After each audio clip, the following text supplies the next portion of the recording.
Welcome to Shared Reading. We're starting a whole new unit, and our essential question is, how can government influence the way we live?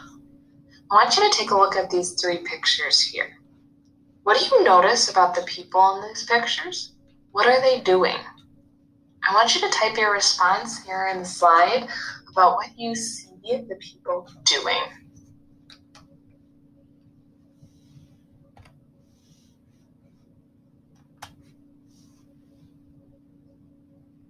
Today, we will read and gather evidence to help us understand the main idea of the text.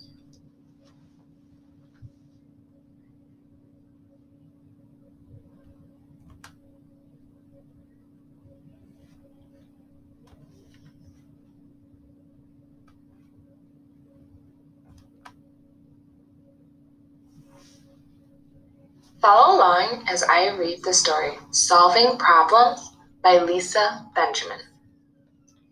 In the United States, citizens elect their government representatives. That means the people who live and work in a town, city, or state vote for most leading members of their government. These members represent the people at the different levels of government.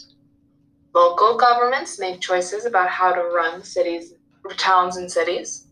State governments make and enforce laws in states. Federal governments make and enforce laws for the nation or country. Federal, state, and local governments often work as a team to solve problems. For example, after an earthquake or floods from a superstorm, people might need food or shelter. They might also need help rebuilding homes. Roads and bridges may need fixing. All levels of government work together when a natural disaster strikes. At other times, an economic crisis may lead a state to ask the federal government for support. For example, in recent years, the shellfish population of Washington State, the leading producer of shellfish in the nation, has declined. The cause was pollution in Puget Sound and coastal waters. The decline in shellfish hurt the state's economy. Few people realize how important the shellfish industry is to Washington State and the potential for job growth. Then Governor Chris Georgier said, "In fact, Washington's aquaculture industry contributes more than $270 million annually to the state economy." To protect Washington's resources, the state and federal government joined together. They formed the Washington Shellfish Initiative, WSI. Its goal is to improve the quality of Washington's marine waters. They also want to create jobs in the shellfish industry.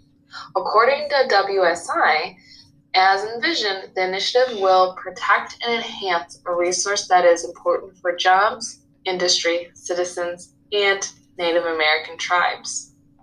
These are just two examples of how different levels of government can join together to help solve problems for citizens.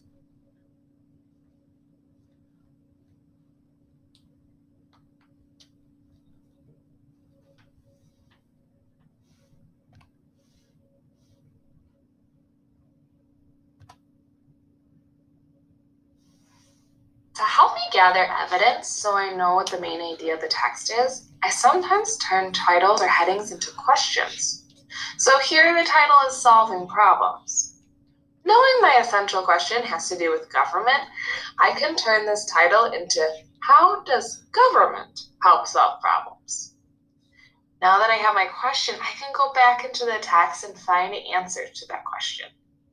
After reading back paragraph 2, I come to understand that different levels of government work together after natural disasters. After reading paragraphs 3 through 5, I am told about the shellfish population of Washington and how it has declined. It also talks about what the state and federal governments did to help Washington. So I also know now that different levels of government also help when a state has an economic crisis. So altogether, I can say my main idea is that different levels of government help solve problems like natural disasters or economic crises.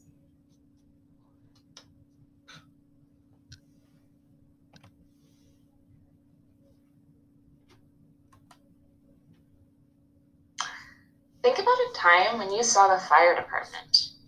What were they doing? How were they helping?